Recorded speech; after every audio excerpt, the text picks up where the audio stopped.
بھائی چارہ مدینہ منورہ میں قائم ہوتا ہے، یہ بڑی اہم باتیں ہیں، بڑی ذوق والی باتیں ہیں کہ بھائی چارہ قائم کیسے ہوا۔ بھائی مکہ مکرمہ سے صحابہ کرام گئے ہیں مدینہ منورہ، سرکار دو عالم صلی اللہ علیہ وسلم نے مدینہ منورہ کے جو صحابہ کرام تھے انہیں کہا بھائی انصار مدینہ جنہیں ہم کہتے ہیں، یہ مہاجر لوگ ہیں، سارا کچھ چھوڑ کے آئے ہیں، اور چھوڑ کے بھی کوئی دشمنیاں نہیں ہیں، یہ صرف اللہ اور اس کے رسول کی رضا کے لیے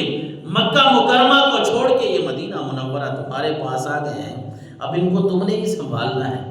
ان کو اللہ تبارک و تعالی سنبھالے گا یا تم سنبھالو گے۔ ان کا بھائی چارہ حضور نے کیسے قائم کیا؟ مہاجر صحابہ کرام میں سے کسی کو اٹھایا، مہاجرین میں سے، ادھر سے انصار مدینہ منورہ کے کسی صحابی کو اٹھایا، آپس میں ان کو ملا دیا کہ تم آپس میں بھائی بھائی ہو۔ مسلمان انما المؤمنون اخوہ، مسلمان سارے بھائی بھائی ہیں ویسے بھی، لیکن حضور نے ان کے رشتے ناطے جوڑ دیے۔ باتیں سمجھنے والی ہیں، جو بات میں سمجھانے لگا ہوں وہ یہ ہے کہ مدینہ منورہ کے جو صحابہ کرام تھے نا، وہ ویسے صحابی جو تھے حضور کی بات ماننے والے تھے، اللہ رسول کو ماننے والے تھے۔ اگر حضور نہ بھی کہتے نہ بھی فرماتے، انہوں نے پھر بھی ان کی عزت احترام کرنی تھی۔ لیکن قربان نہ جاؤں ان صحابہ کرام کی عزت اور عظمت پہ بھی کہ جن کو رسول اللہ نے فرمایا کہ تو اس کا بھائی ہے، یہ تمہارا بھائی ہے، یہ تمہارا بھائی ہے، تم آپس میں بھائی بھائی ہو، جن کے رشتے پہلے بھی اسلام کے تھے، لیکن جب آمینہ کے لال نے جوڑ دیا تو پھر انصار مدینہ نے کیا کہا؟ انہوں نے کہا حضور ہمارا تو ہے ہی کچھ نہیں، جتنا ہمارے پاس ہے سارا کچھ وہ انہی کا ہے، یہ مہاجرین کا ہی ہے۔ تو وہاں حضرت علی المرتضیٰ شیر خدا کے اگر مناقب پڑھیں، ترمذی شریف کی روایت اٹھائے نا، تو حضرت علی المرتضیٰ شیر خدا کو حضور اکرم صلی اللہ علیہ وسلم نے کسی کے ساتھ نہیں جوڑا، نہیں ملایا کہ علی یہ تمہارا بھائی ہے، یہ اخوت، یہ بھائی چارہ جو قائم ہو رہا ہے اس میں مولا علی المرتضیٰ، وہ بھی تو مہاجر ہیں، ہجرت کر کے آئے مکہ مکرمہ سے، لیکن حضور نے ان کو کسی کے ساتھ ملایا نہیں۔ جب حضرت علی المرتضیٰ نے عرض کیا کہ اللہ کے رسول ساروں کو بھائی چارہ قائم ہو گیا، وہ مہاجرین وہ انصار، ان کو آپس میں آپ نے ملا لیا، تو میرا کیا بنے گا؟ میرا آپ نے کوئی نہیں فرمایا۔ تو ترمذی شریف کے حدیث مبارکہ کے الفاظ ہیں، اللہ کے نبی نے فرمایا انت اخی فی الدنیا والآخرہ، اے علی تو دنیا میں بھی میرا بھائی ہے اور آخرت میں بھی میرا بھائی ہے۔ اے علی تو میرا بھائی ہے،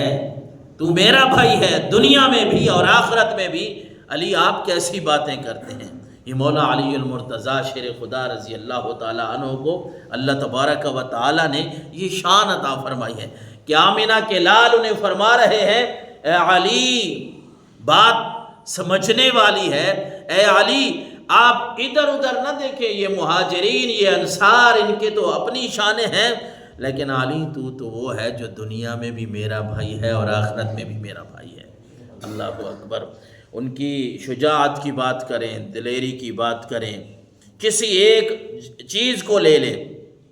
حضرت علی المرتضیٰ شیر خدا کے کسی ایک موضوع کو لے لیں، ان کی شجاعت، بہادری، دلیری، ان کی سخاوت، کوئی ایک چیز جو ہے وہ ختم ہونے والی نہیں ہے۔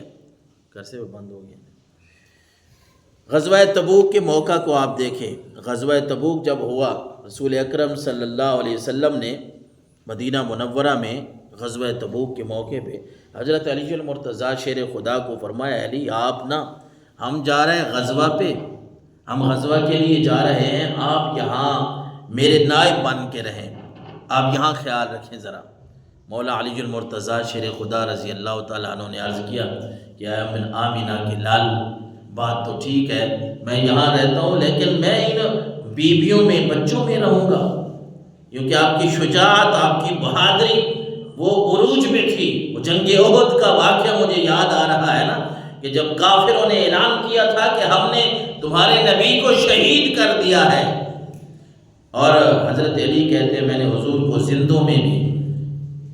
شہیدوں میں ہر جگہ تلاش کیا، ڈھونڈا، جب نہ ملا تو میں کافروں کے اندر گھس گیا اور ان کے اندر میں وار کرنے لگا، گروہ در گروہ میرا مقابلہ کرنے کے لیے آئے، لیکن حضرت علی المرتضیٰ نے فرمایا جب تک مجھے حضور ملے نہیں ہیں اس وقت تک میں نے کافروں کا پیچھا چھوڑا نہیں ہے۔ اور یہی واقعہ جب سرکار دو عالم صلی اللہ علیہ وسلم کے سامنے علی سناتے تھے تو حضور نے فرمایا کہ علی کی یہ بات جو ہے نا یہ ٹھیک کہہ رہے ہیں کہ جبریل امین بھی علی کی اس شجاعت اور بہادری پہ حضرت علی کی تعریف کر رہے تھے۔ جبریل بھی جن کی تعریف کرے ان کو مولا علی المرتضیٰ شیر خدا کہتے ہیں۔ اور حضور نے یہ بھی فرمایا انہ منی و انا منہ،